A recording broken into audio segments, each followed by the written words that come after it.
What's up, Gromies? Welcome to Arroya Office Hours, your source for free cannabis cultivation education. I'm your moderator, Keisha. This is episode 121. Shout out to our live viewers on YouTube and Instagram, to everyone tapping in on Spotify, Apple Music, YouTube, or wherever you listen to your podcasts. Thank you so much for your support. And if you like the pod, please do leave us a review. We really appreciate the feedback.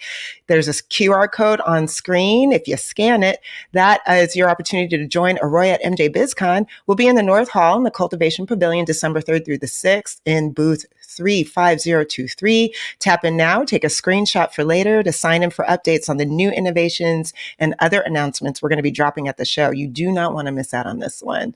With that, Seth and Cian, how you guys doing today? Doing really well, Keisha. Good, good. All right. Well, you ready for our first question? Shoot We it. got this one. It's a follow-up from Miles. We love a follow-up. This was a follow-up from last week's question regarding light levels and quality and yield. If we are running high 1300 ppm CO2 at just 750 to 800 ppfd, could this cause any negative effects to the smell or the quality? You're not likely to see any negative effects on plant development at those kind of levels. Usually that 5 to 10,000 range is where we start to see effects on plant morphology. At that point, though, you're not really if you have 1300 ppm of CO2, you can certainly be pushing over 1,000 ppfd. So if you're at those lower light levels, you're really just probably wasting a little bit of money on CO2 in whatever capacity that you're producing it. Other than that, I wouldn't worry about it too much. I know Cian's had some situations where his controller was not functioning properly, and I think he could comment on some probably both high and low scenarios. Yeah, so I've had a couple of scenarios where my controller for a while was not calibrated properly, and that is to the sensor that was running that controller wasn't properly pre-calibrated before I started that run. And so I was seeing really, really high CO2 levels throughout that run, and it took me quite a while to nail down exactly what that caused that specific issue was happening to be at the time in that CO2 system. And before I figured it out, I was pushing really high levels and starting to see odd issues with the plants, but that's really, really high. You're going to have to get into ranges that start causing plant toxicity before you really see any of those plant morphology issues. However, as soon as I was able to correct that issue with my controller, the plant morphology issues the next round just disappeared. It was kind of just a non-issue from that point forward. So just to say, sometimes we all need to double check those little parts of the system that we assume can't be causing those things. But in your situation, kind of what Seth said, I don't think you're really going to see too much in the way of issues at that level. You're probably just, losing a little money on the CO2, or if you want to keep the CO2 that high, if you can push the light levels up, like Seth said, that's going to be the best way to maximize what you get out of that CO2 level. Yeah, I think another thing to bring up when we're talking about CO2 levels is the effect on transpiration. If you have too low of a CO2 level that and a dry environment, your plant can't properly regulate its stomatal opening, and it's going to pull up more water than it needs to and induce some drought stress. And part of that equation is also heat. So if we have high heat on the plant surface, we need high CO2 to help basically increase the turgidity of those guard cells around the stomata and close it a little bit and regulate that transpirational rate. So you might see a little less transpiration, a little less drinking with the higher CO2 levels, but having a slightly elevated CO2 level above the minimum target range is oftentimes much, much better than being short on CO2, because if you're short on CO2, you find yourself in a situation where the plant's pulling up all of this water. It's not able to utilize it as much for photosynthesis because it doesn't have CO2 to get carbon from to build sugar. And when that's happening, we're just losing efficiency. So, yeah, short story long, wouldn't worry about it too much. And think about upping your light levels. And if you're doing that, you're also going to need to up your EC levels, most likely. Well, we love it when the answer is don't worry about it too much. So shout out to Miles. Thank you for dropping that follow-up. Keep us posted. We love that. All right, we're going to keep it moving. The live questions have started. We got this one from the real Flava Dave on Instagram. I love that handle. They write, how important is airflow? We've been using wall-mounted oscillating fans, but we're battling microclimates in our room. Are Schaefer fans the way to go? What do y'all think? Airflow is extremely important. We want to try to maintain as much of a homogeneous environment as possible. And when you've got units that are situated in different parts of the rooms with exhausts such as dehus or air conditioning units, and then intakes in other parts of the rooms, naturally we're working with airflow across the space to achieve that climate control you're looking for. Anytime you're trying to do that in an indoor environment, there's going to be pockets of higher or lower airflow, and that's where the fans come in, is to try to even that out. And there are a few reasons that you want airflow. I mean, number one, that's helping give us heat control over the plants. It helps reduce issues like mold because we're, again, homogenizing that environment, not having these pockets of high humidity around. That being said, there's quite a few different ways to approach it depending on how your room's initially built out. If you've got dehus mounted up on the ceiling in a corner, blowing out, having wall and Schaefer fans might help out quite a bit just to get a lot of that mixing going. I know personally, if I have a new room I'm going to spec out, I prefer using more ducting, specifically soft dust ducting, because I can pull it down and clean it. But that allows me to get more even airflow across the room. I think that's a great take on it. I was kind of thinking about when I upgraded to Schaefer fans, and the reason that I did so was, I really was at a limit of where I could and how much ducting I could run in my room to really effectively bring homogenized airflow to the whole system. And Schaefer fans, by comparison to trying to figure out how I could accomplish that with soft ducting in the room that I had, were a really cost-effective solution to be able to help that mixing problem and make sure I was getting a homogenized airflow in the room. And it really helped also kind of make sure that my temperature, my VPD, my relative humidity was a lot more homogenized throughout the canopy level as well, because that airflow was a lot more uniform throughout the room with the Schaefer fans in that small of a space versus when I was trying to use those wall-mounted oscillating fans that, back and forth.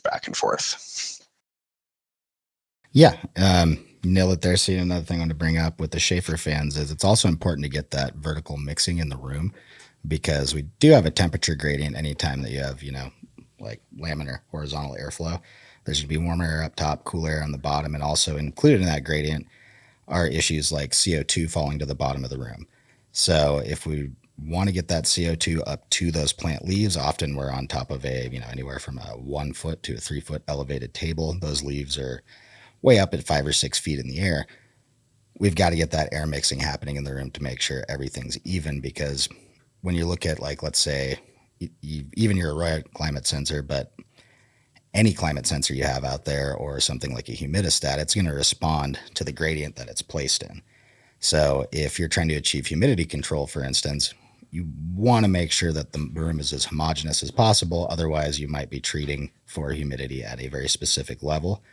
And let's say that your climate sensor for your control system's hanging a foot above your canopy. Well, that's not exactly where we're worried about the humidity. We want to control it in the canopy. And not having correct airflow means you might be sensing a much drier situation right above the canopy. So you're staring at your graph going like, hey, I'm at a 1.2 VPD. Why am I not getting the transpiration that I thought I would achieve here? Well, yeah, your room is at a 1.2 VPD, but the canopy itself is not. And oftentimes that's a result of just not having enough airflow in the room to really mix that air around and break that gradient. Awesome, you guys. Thank you for that overview. Airflow is super important. So the real Flava Dave, good luck. And keep us posted. All right. We got another live question here from Instagram. This is from Santa Buds. What's up, Santa Buds? They had a question. How do you work nitrogen after stretch towards the end? And also, how do you work with calcium, since the biggest source is calcium nitrate? So let's just talk about kind of the effect there. When we're talking about nitrogen in most cannabis applications, we're talking about a calcium nitrate base to provide nitrogen. Fortunately for plant growth, nitrate is the best way to provide nitrogen to your plants. It gets the most in and produces the most growth. That being said, the plant also can't regulate nitrogen uptake very well through the root zone. So what ends up happening is we've got a actual nutrient signal to the plant that nitrate will act similar to auxin inside the plant and produce more and more vegetative growth and cell elongation. So if we're trying to time our nutrient application or tailor the nutrient application to the growth habits of the plant throughout the cycle, we want to drop things that are going to push new, fresh vegetative growth later on in flower. It's been shown time and time again, especially with certain strains, that those plants really struggle at regulating that nitrogen uptake. They can't properly finish, is the term we definitely use in cannabis, right? We're looking at the ripeness of those trichomes. We want to see terpene and expression, and part of that is the plant needs to start focusing more energy into terpene and oil production and less into vegetative biomass production, aka leaves and buds. So when pulling out nitrogen at the end, there are a few options out there. Most of them focus on replacing calcium nitrate with calcium chloride or calcium silicate. I've seen used in a few situations. Both are great. You just need to learn how to mix them. And what we're doing is just getting rid of that last vegetative push, but recognizing that cannabis is a very calcium-hungry plant. It relies on calcium to do a lot of its other nutrient functions inside the plant. So lack of calcium becomes antagonistic, and completely removing the calcium usually tends to contribute highly towards things like bud rot toward the end of the cycle. So what we're usually looking to do is around week 6 or 7, really back off on that calcium nitrate, but keep the ppm of calcium in the solution just as high as it was before. Not a whole lot to add to that. I mean, really, that's the long and short of it. As you start to move towards finishing, you're really looking to kind of pull that calcium nitrate level down a little bit and replace. And a lot of the salt mixes that are out there today do just that. That's kind of the standard recipe, and a lot of them that I see out there, swapping into a little bit more of a calcium chloride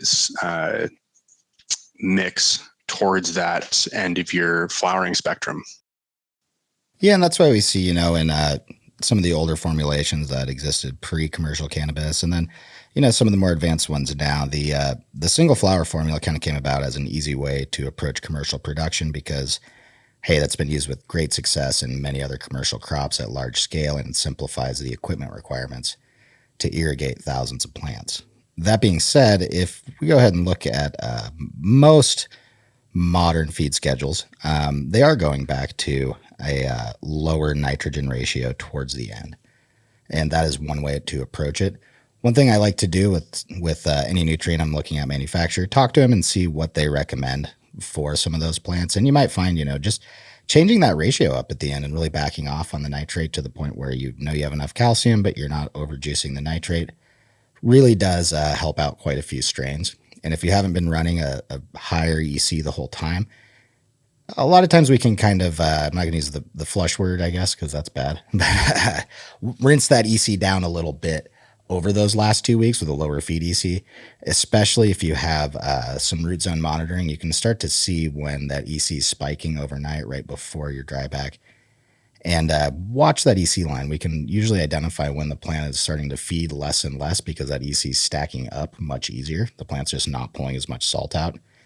And that's when we can really start tailoring that to different strains and say, hey, right at this point, we can see that it does not need this level of fertilizer anymore. We might be able to back it off a little bit, save a little money, and just maintain that EC and pH out till harvest. That way we're not totally destroying the root zone right at the end.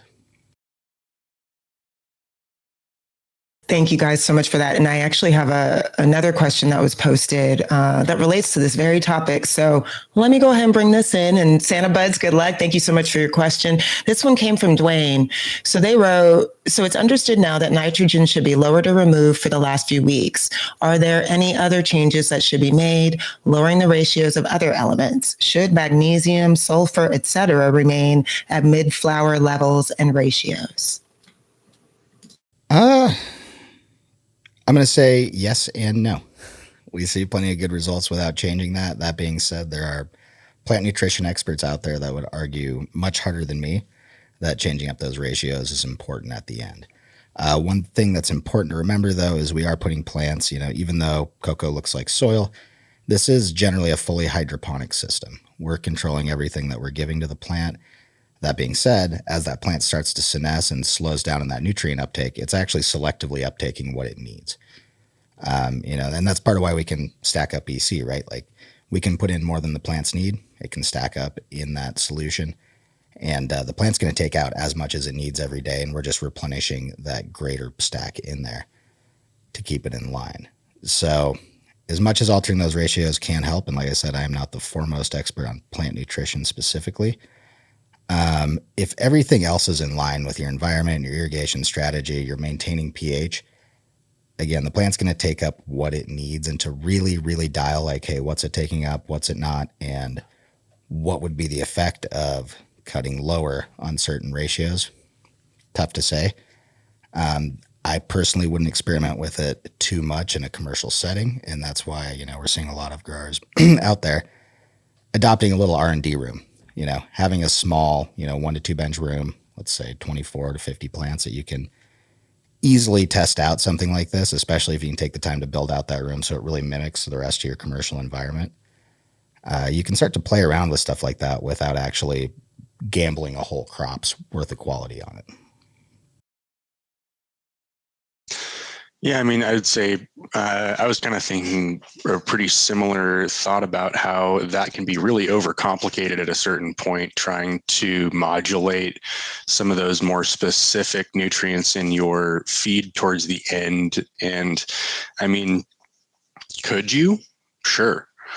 I'm sure you can make those calculations and, start trying to, dial specific nutrient compounds in that solution towards the end of your cycle to tailor it to runs. And maybe in a few years, we'll start seeing that be a common practice. I don't know.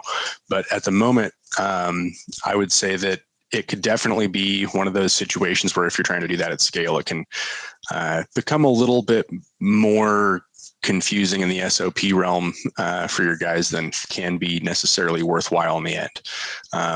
But like Seth said, at smaller scales, experiment when and where you have the space to, because we'd love to know the answers if that does actually, if there is a way to dial that more closely to be able to achieve better results. That's always what we're after. All right. Thank you guys for that. Wayne, appreciate the question. Sometimes we got to just let the plant do what it does, right? All right. We're going to keep it moving. We got this question on Instagram. It's an interesting one. So I'm going to go for it. Mike DeGrower 420 wrote, I have a set of plants that have been put into flowers 2 weeks ago and they are not doing anything. What's your take? It's not very specific. What are some things maybe that Mike should be looking into? First thing that comes to my mind, which is a thing I had to deal with recently, which was realizing that my light cycle just was not operating the way that I thought it was. And all of a sudden, I'm a few weeks further in than I should be, seeing plants that aren't flowering like I should have them be and not progressing in the same growth curve as I'm used to, and sitting there scratching my head wondering what on earth in this entire system isn't functioning the way it should be, when I really just should have been double checking that light timer. Yeah, that's the first one I'd say. I have certainly left home for a week and forgot to switch to 12-12, and in my harvest group in Arroya, per my recipe, I was supposed to be in 12-12. And, I got home and it was not. So that's obviously, I think, one of the first things to check. And by doing nothing, I guess my question would be like, you're 2 weeks in, are they not growing? Are they not setting pistils or bracts? Like what does not doing anything mean when you say that? Because in my case, or the one Cian's talking about, where we're looking at, like, we're not seeing the morphological differences in terms of leaf development, adding nodes, et cetera, that we'd normally see when flipping a plant. It looks like they're just getting over-vegged, which typically looks like, longer internodal spacing, smaller branches, not building the same kind of wide branching structure that you're looking for. And that's probably a distinguishing factor. If your plants are just not growing very much, like you're expecting them to stretch, one of the first things to look at is light intensity and then root health. Get in there and look around. If you have rotten roots for a variety of possible factors, those plants just won't grow because they don't have plumbing that's capable of getting water up to those leaves where the plant actually needs it. So check all those factors for sure. Usually the simplest problem is the solution when we're looking at these systems. I don't know how many times I've worked with growers that are just chasing their tail on something because it's a problem hitting them in the face every time, but it ends up being a small equipment issue. One thing I run into actually, unfortunately, frequently out there is the fact that for many lighting timers, if there's a power interruption, they default to on. I can certainly say I've seen many a room where once we got Arroya in there and had a few light sensors scattered around, we find out that man, these things are herming, but oh, hey, we'll go check the security camera overnight and there is one light that pops on for a few hours or never turns off. And because everyone's diligent and good about not going into dark rooms, they just never caught it. And, go back and look at the security cameras. It's hey, this might have been going on for 6 months. And unfortunately, it happens at 11 p.m. when no one's here. And when the lights shut off, that one's fine. And when they come back on, anytime anyone would be there to check it physically or, visually, that it's not on. So a few factors to just not rule out there. And, one thing I like to bring up is when you're dealing with, let's say, some old school greenhouse growing in the fall, going into the fall and winter, age-old trick that greenhouse growers, not just in cannabis, have used to extend that photo period is just a string. It used to be incandescent bulbs, and then went to CFLs, and now it's just screwing LEDs. But stringing out small amounts of light that just basically keep the plant in photo period, but don't actually contribute much photosynthetic energy. All they're able to do is keep the plant awake, essentially, and not interrupt that photo period. So sometimes if you do have a light leak or light source in the room, although it might not be, anything approaching a grow light, and it might not be causing, at this point in the grow, crazy herms, it could be enough light that your plants just aren't actually, receiving that 12 hours of dark signal that they need. We got some insight here from our Gromy Gorski, who wrote, "We all have hit that random button on our timer once before. It's confusing and detrimental to the grow, but easily fixed." But Mike DeGrower just posted a follow-up here. This is the person with the original question they wrote. The timer is on schedule 12/12, been that way for about 3 weeks. So, yeah. Yeah, I would verify that it's actually hitting that 12/12 and not turning on. Setup. Personally, I don't trust a lot of, I don't want to say I don't trust a lot of timers out there, but I do know a factor among many, many, many of them is they default to on if there's an interruption. Doesn't have to be a full system power interruption. It can be an internal issue. And then, other than that, light levels, what's your humidity doing? If your humidity is at 75 to 85% for the first 3 weeks, those plants just aren't going to grow very much. They will probably start to flower at some point, but they're just not going to physically get very big because the plant's not pulling enough water through it to actually build that much tissue and grow. So that would be another. Yeah, I was going to say, what do your drybacks look like? Are you achieving those overnight deltas that you're really looking for during that period of time? Because that can be another one of those factors. Like Seth said, if your humidity is pretty high, you're not transpiring enough over that photo period, you may well not be able to, adequately use up that water. And then that can contribute to, potentially some of those root health issues that we were talking about before too. So there's a lot of those little things that I would say, double check and make sure. To the light timer thing, interestingly enough, I'm running a checkerboard room, so I have 2 different light timers running 2 different parts of the lighting systems in my room. And sure enough, it was the one that I didn't look at as heavily.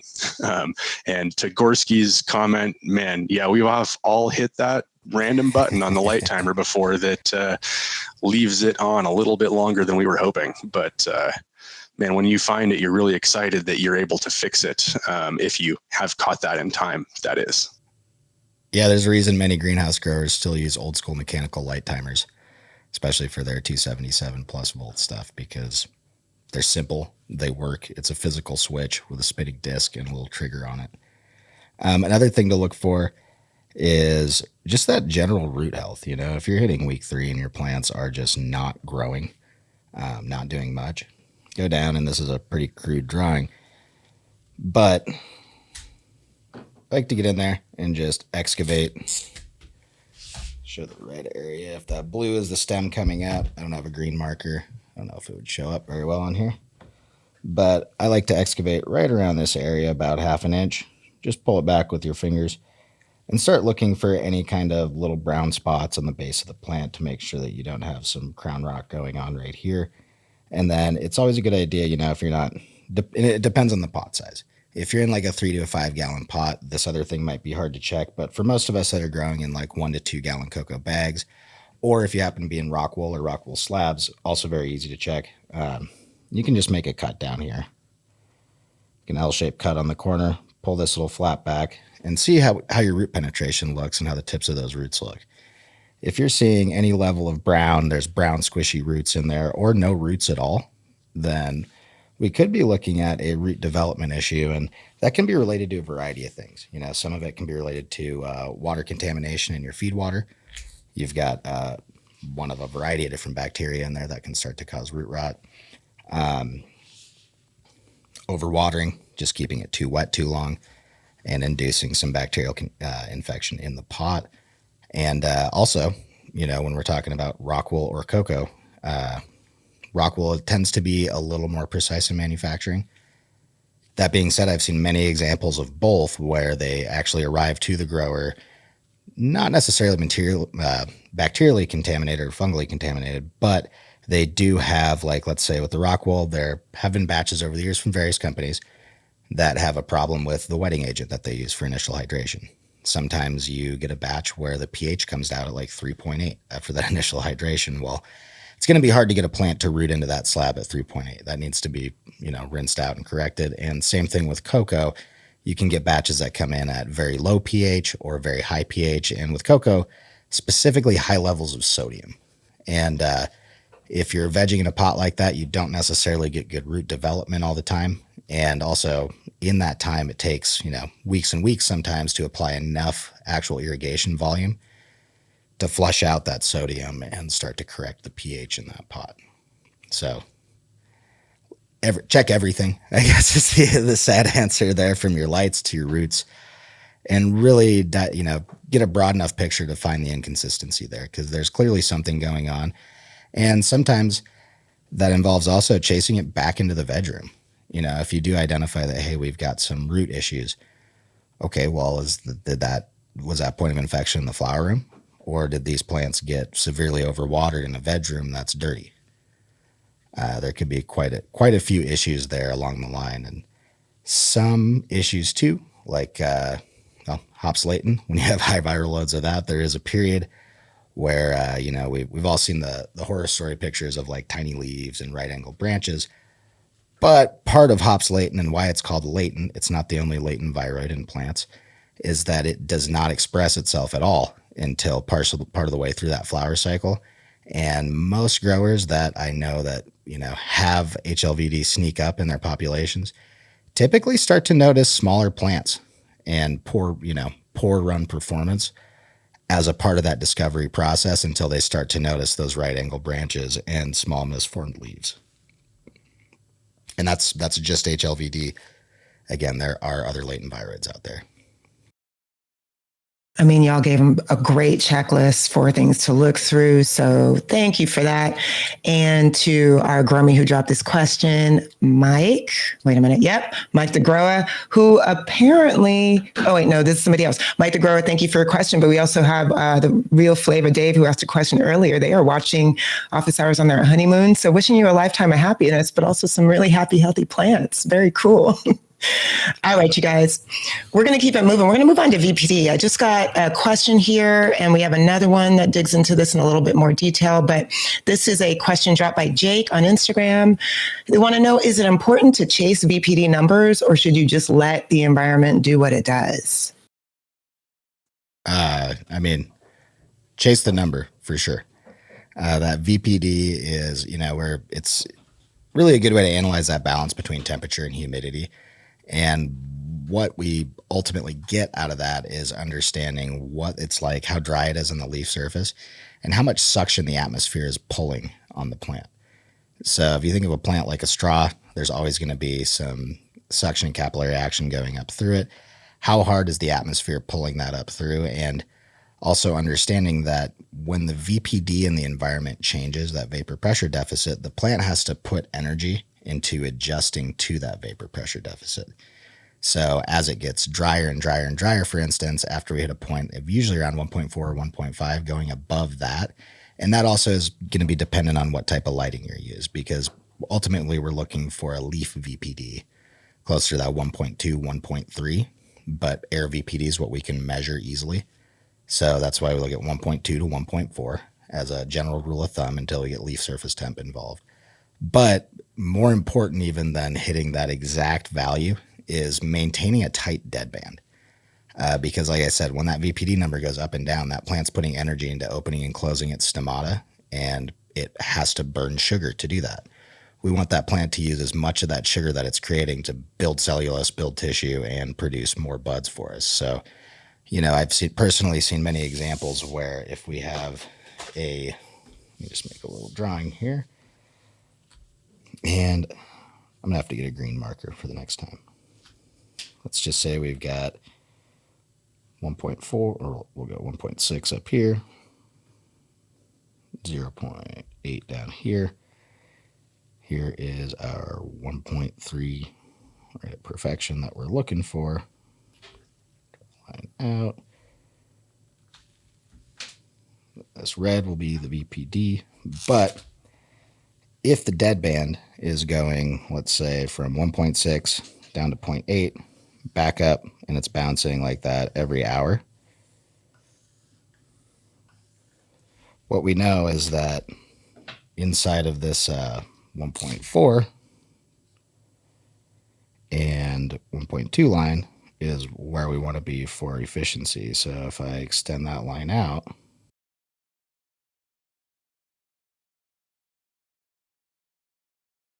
red line represents VPD, black lines, obviously the graph, we've got our scale over here. Anytime I'm outside of this blue line, I'm outside of peak transpirational efficiency, whether I am putting the plant into drought response stress where it's really tightening up those stomata and slowing down that water use so it can use a lot more that wind efficiency to cool itself. And then on the other end, we're looking at, hey, the humidity is too low. There's not enough suction in the atmosphere to get that optimal transpiration. So cumulatively over time, if I look at how much time I spent outside of this range, oftentimes we'll find that it adds up to like 20 to 40 days of an entire flower cycle.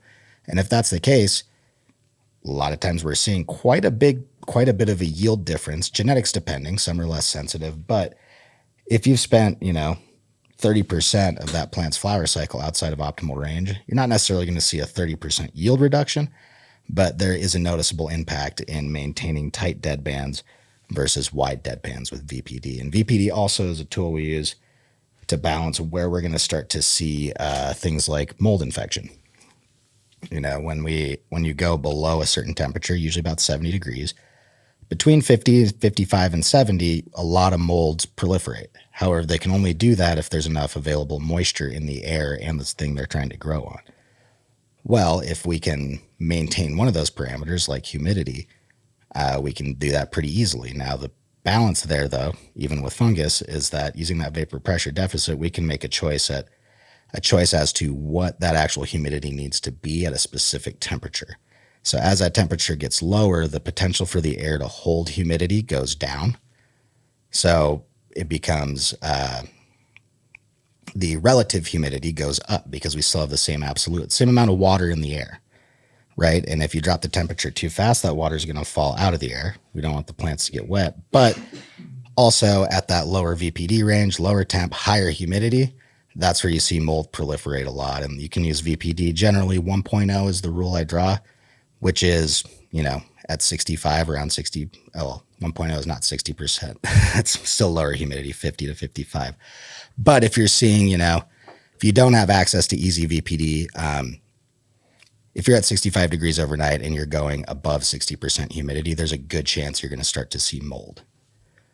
And that's part of why we use VPD as that balancing line, because when you're using relative humidity, that RH is always relative, and the effective number you want is going to change quite a bit depending on that temperature.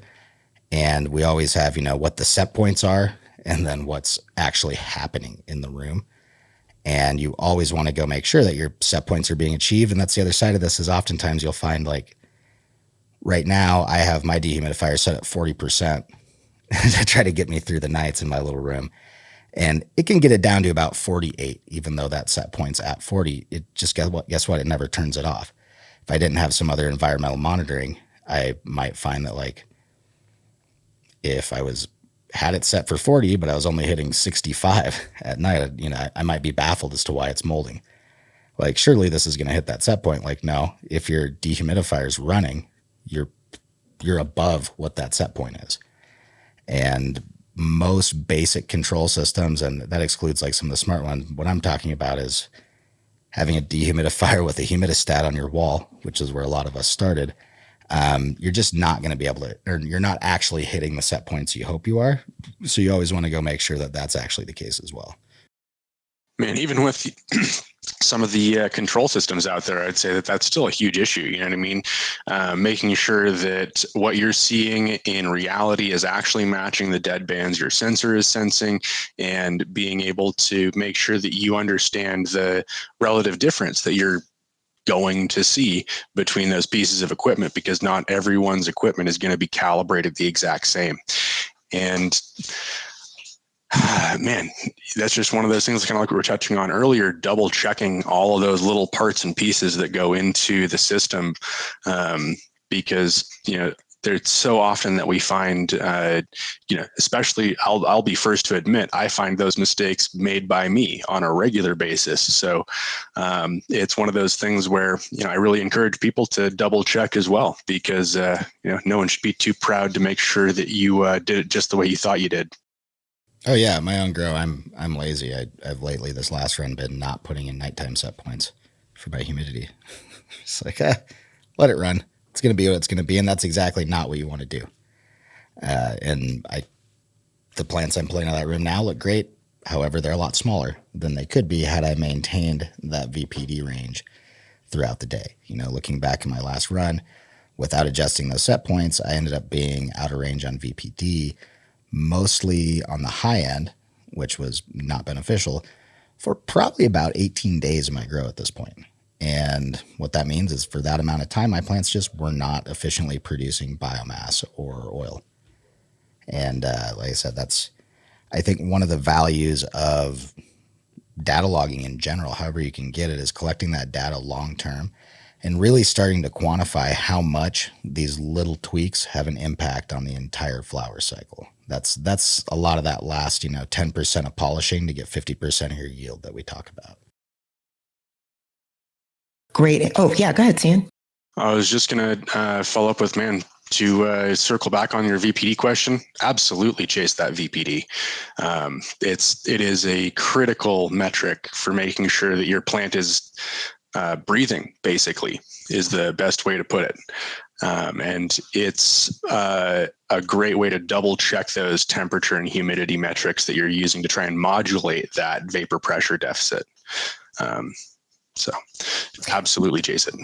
Yeah, we are very into VPD around here. We dropped in the chat a link to our education guide on VPD, and then we also have a VPD calculator. So please use those resources. We're here to support y'all. But that's a perfect segue into this next question. It's a little bit more specific. We got this from Dino Food on Instagram. They wrote, how does high transpiration, or VPD, of 1.4 plus affect nitrogen uptake? My last run, I kept a higher VPD and noticed dark leaves with clawing at the tips. Also struggled with low runoff pH and high runoff EC. Even with 25% runoff, I was seeing runoff EC 3+ points over my input daily. Are the plants over transpiring and absorbing an imbalance of nutrients for that reason? What do you guys think?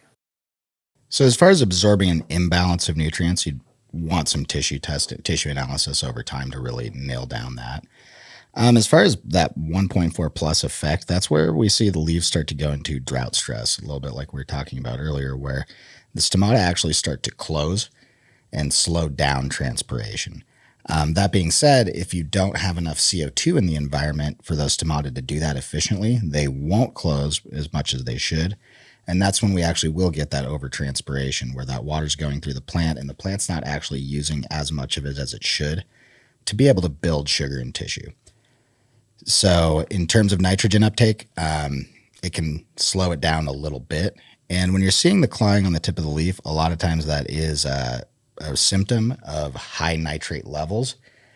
Is it a sign of toxicity? That is entirely up to debate because I have seen many, many, many plants, thousands, in fact, thousands and thousands with downturned leaf tips from high nitrate levels, dark leaves early on, especially during stretch and the beginning of bulking. And then when we back off on that nitrate, they snap out of that. Now, when I flip those leaves over and look with my magnifying glass or loop, the stomata look great on those leaves. Leaf edges, all the leaf margin areas are perfectly healthy, lush, not crispy or tacoed in at all. And that's really what you want to look for when you have that high VPD situation. Because if you have a high VPD in the room and really high light intensity, the actual VPD on that leaf surface can be quite high.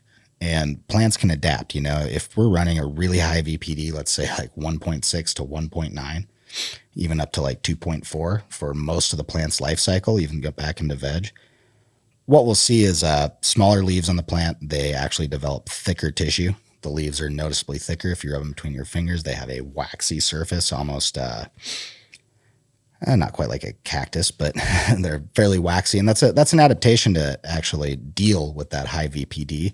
And then those leaves also develop smaller stomata. So the plant can adapt. That being said, you know, with a plant run in those kind of situations, a lot of times we're looking at like 50 to 60% of the yield that we're able to achieve in a different scenario. Sometimes the bud that comes out of those runs does look really interesting and cool. I've heard a lot of people refer to it as the pebbles. And I mean, that's what it is, little rock buds that generally turn out pretty good. They're not moldy because it was so dry when you were growing them, but it's also not optimal to be running up in that higher range. So, you know, one thing I've run into quite a bit, and I know Cian actually has it at his place as well, is actually getting that humidity up early in flower when your plants are small. And the ability to maintain a consistent humidity when those plants are young also really, really influences the final form that they take at the end of stretch. Absolutely. I was just going to say, you know, having to realize at one point by tracking my VPDO, you know, I really need to maybe add in a second humidifier to this room so that I can actually control that adequately at the beginning of this plant's life cycle.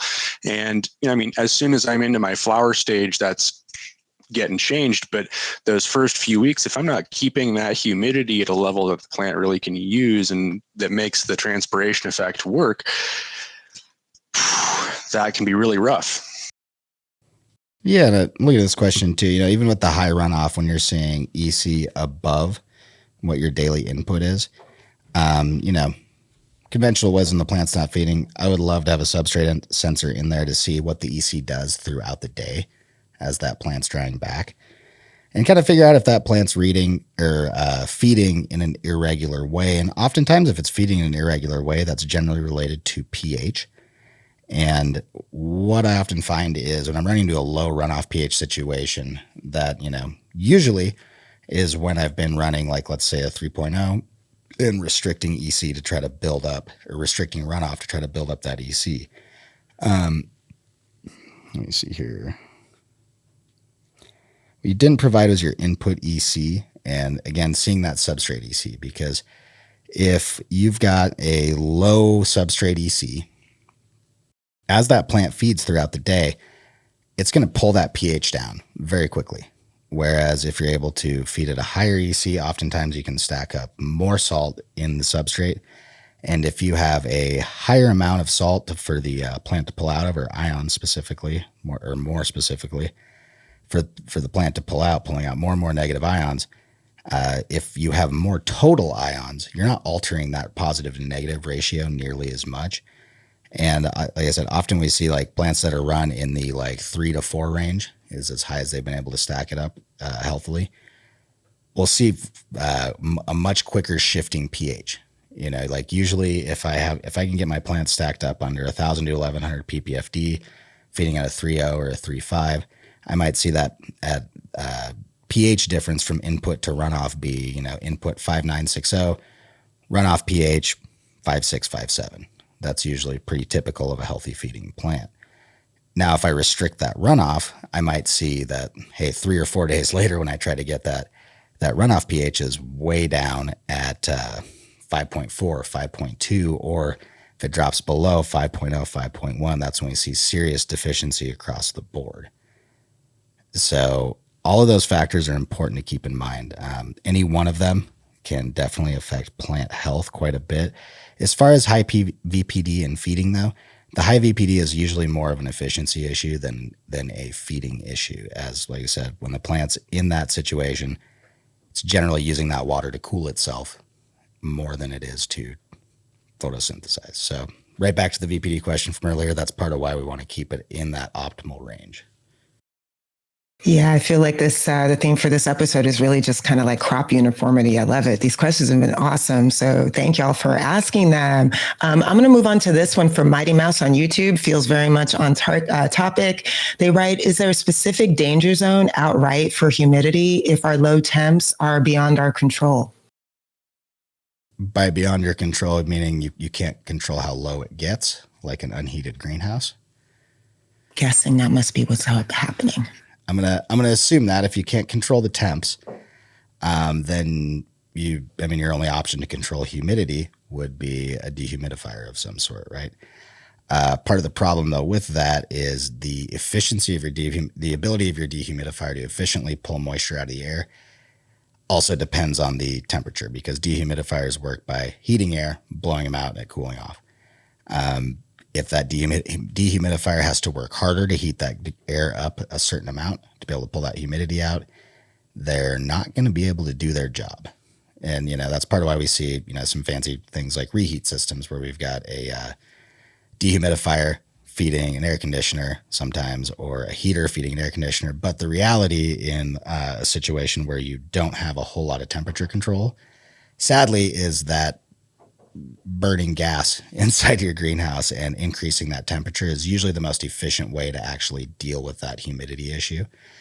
If those temps are going down, uncontrollably at night, especially coming into this time of year in the fall, at least in the Northern Hemisphere here, you're probably going to start hitting dew points on the inside of your greenhouse or grow room. And at that point, if it starts raining inside of your grow space and your buds get wet, they're going to mold. Not just botrytis, but most likely aspergillus as well. So at that point, I would probably start, in any kind of greenhouse growing, whether it's cucumbers, tomatoes, or cannabis. One thing we talk about is seasonal yield depressions based on, hey, there's different times of the year where we have to pull more air through the greenhouse. We can't get the CO2 up. Very difficult to control the temperature sometimes midsummer, or get that temperature up in the winter, like we're talking about here. And that might be one of those situations where you start to look at, how do I make my investments the most cost effective? And if you can't control nighttime temps later on, there's a couple options. Pull your crop earlier if you're a full-term grower.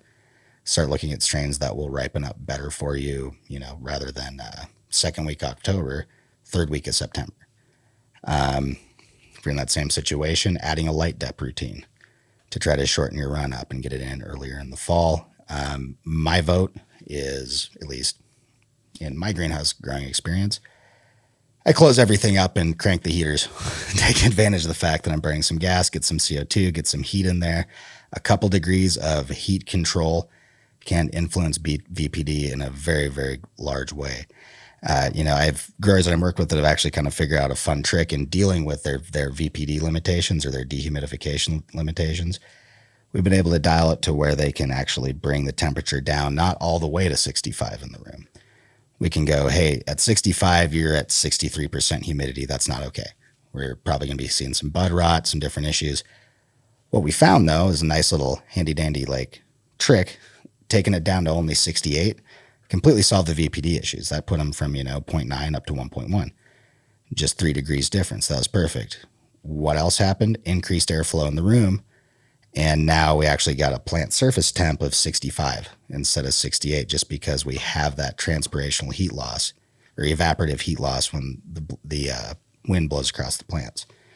So keep in mind that, there are some pretty hard rules. And, when I look at having those limitations, if you're at a point where the difference is failed crop versus not failed crop, when we're talking about cannabis, usually that just means adjusting a little bit of your budget to try to throw it at that particular problem. Or again, looking at your seasonal limitations on the actual growing setup. Like around here where we're at in the Northwest, I cannot run a greenhouse this time of year without a heater if I want to grow something like cannabis. Everything else is going to mold.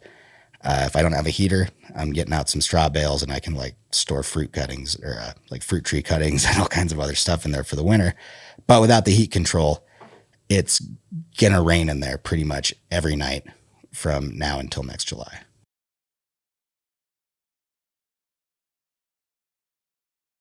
Go for it. Cian, did you have something else you wanted to say? Yeah, I was just thinking, why do you think it's totally out of your control? Because even a little bit of control over those temps and those humidities will help modulate that issue for you. Even if it's not something that you're, getting all the results that you want out of, at least if you're pushing, to try and solve that issue in some way, shape, or form, you may be, helping mitigate how much damage that might be causing to your crop. Yeah, and there's some, even outside stuff you don't often see in cannabis, but there are some pretty old school greenhouse hacks to deal with some of this. A thing that used to be fairly popular in the floriculture industry, especially with, tunnel houses and things like that. Having large black water tanks that heat up in the sun throughout the day, and then you circulate that water or, underneath your benches at night, getting thermal mass in and out of the building. There's actually some really interesting passive ways to approach some environmental control. And a lot of them are, well, not a lot of them, but some of them happen to be fairly low cost. If you're limited on what you can actually get at the location, go out and do some reading. There's a lot of low-tech solutions that are certainly limited seasonally sometimes. But right back to talking about the string of screw-in light bulbs to extend your photoperiod, sometimes there are simple solutions to get you by. Right on, you guys. Thank you for that. Mighty Mouse, good luck. All right, we got a couple more questions we got dropped. I want to try to get to those before the end of the show. This came in from Swishes and Dosha on Instagram. They are looking for recommendations on dealing with rice root aphids. And I'm sure you guys have dealt with those. Pyrethrins.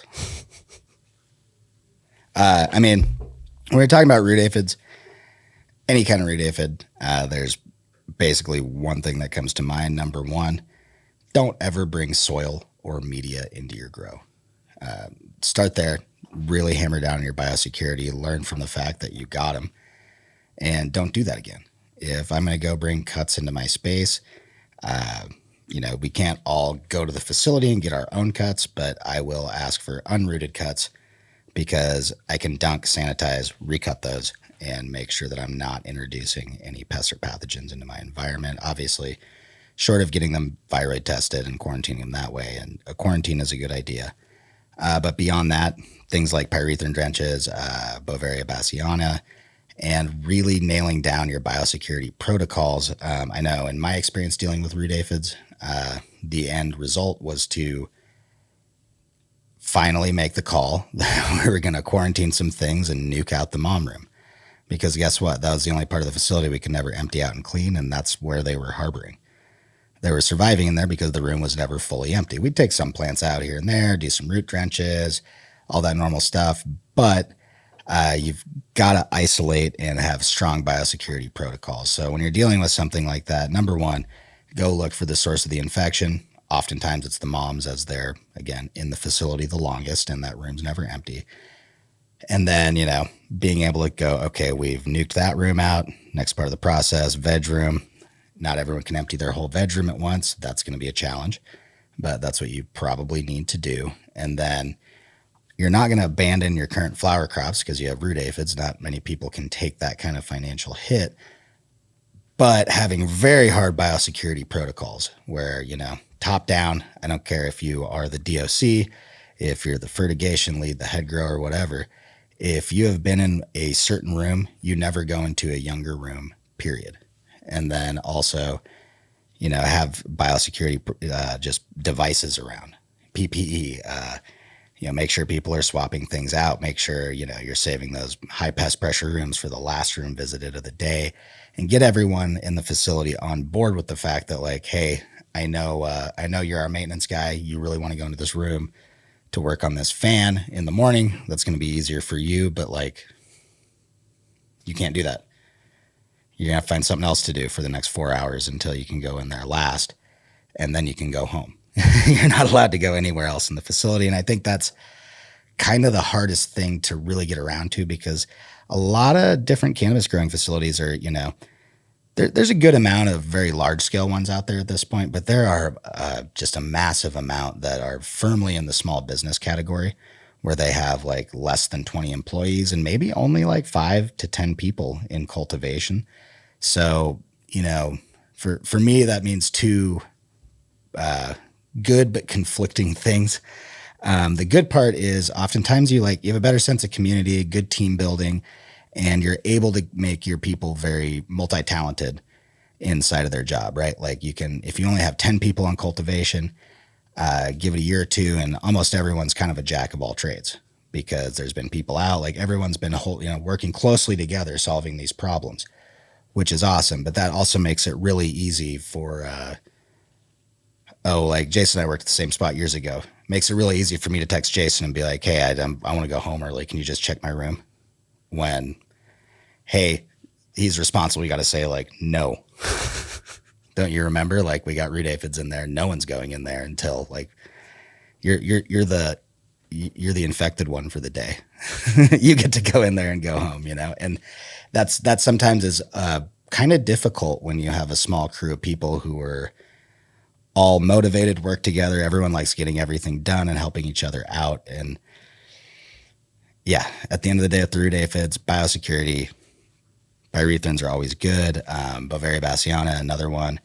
Anything that you're doing a root drench with, be careful with your runoff. You want to make sure you've got either safely disposing of it into the sewer, or you have good bioremediation ponds, etc. Some of those types of treatments are things that will get you in trouble down the road if they happen to run off into the ditch in front of your facility. Yeah, I was just thinking for now, 1, isolate your affected plants. 2, maybe beneficial nematodes. 3, apply insecticidal soaps as a soil drench, like Seth said. Do your root drenches, and from there, pyrethrins. Keep your soil well drained and make sure you're drying back fully so that you don't overwet and potentially, invite them back in.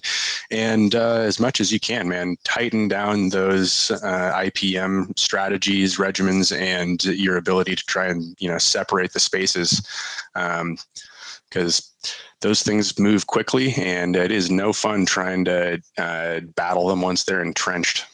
Yeah, and also I think a part of it is a good thing to bring up here, is I've said it a few times on the show. It's integrated pest management, not integrated pest extermination. So have that mindset that like, hey, we're going to turn things around biosecurity wise and be harder on IPM and learn from this. But it's okay to have a little trauma and be very proactive about root aphids for quite a long time. Work at making that like a greater part of your IPM program now that you've identified like, hey, they can come in. Yes, we're going to tighten everything up on, why did they even end up here? But in the meantime, you're really going to have to focus on that biosecurity, and long-term, probably continuing those practices for 2 to 3 times as long as what might seem like you need to be doing. That's right, y'all. We are all about being proactive, integrated pest management. We have an article in our education guides just for you on that. We're going to be dropping that in the chat.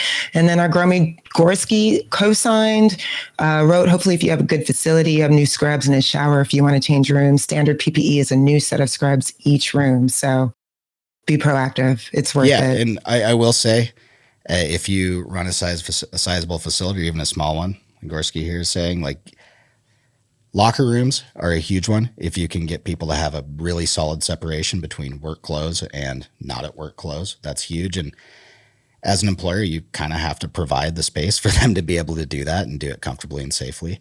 And then, providing the PPE, there's costs that we don't necessarily all want to have to incur during this, but especially if you've seen the kind of damage something like a bad root aphid infestation can do to a facility, pretty quickly it becomes obvious that, like, hey, these little measures of biosecurity actually make a pretty huge difference.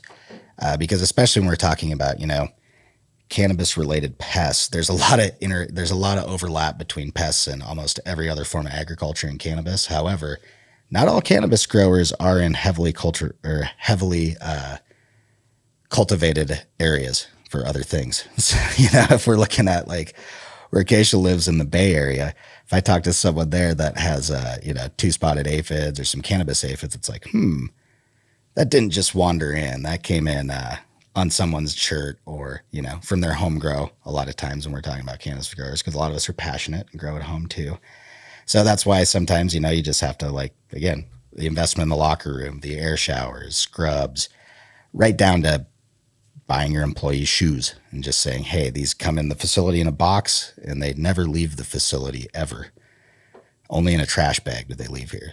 I've seen some of the most interesting collections of Crocs. I was going to say facilities that I go to. And it's great. You get new, interesting patterns every time you go to a new place. It's awesome. Better safe than sorry. And if you can throw some fashion into it, bonus. Look at that. All right, y'all. Well, on that note, shout out. Thank you so much, Cian and producer Chris, for another great episode. Thank you all. Thank you guys so much for joining for this week's Arroya Office Hours. So many great questions. Just a reminder, Arroya is bringing precision substrate irrigation management to MJ BizCon. You can scan the QR code right next to Seth. If you want to sign up and get some more details, screenshot it. Check us out later. We also dropped the website in our chat. We would love to see you in Vegas. And don't forget, we are nominated for Cultivation Software of the Year, the MJ Awards. We would love for you to vote for us once per day until November 16th. And we thank you guys so much for your support. To learn more about Arroya, book a demo at AROYA.io. Our team would be happy to show you the ins and outs of the ultimate cannabis cultivation platform. If you have any crop steering or cultivation questions you want us to cover, drop them anytime in the Arroya app. Email us at sales@AROYA.io. Send us a DM on Instagram, Facebook, or LinkedIn. We definitely want to hear from you. And if you're a fan of the pod, please leave us a review on Spotify, Apple Music, YouTube, or wherever you listen to your podcast. We appreciate your feedback, and be sure to subscribe to our YouTube channel so you never miss an episode. Thanks, y'all. See you at episode 122. Bye.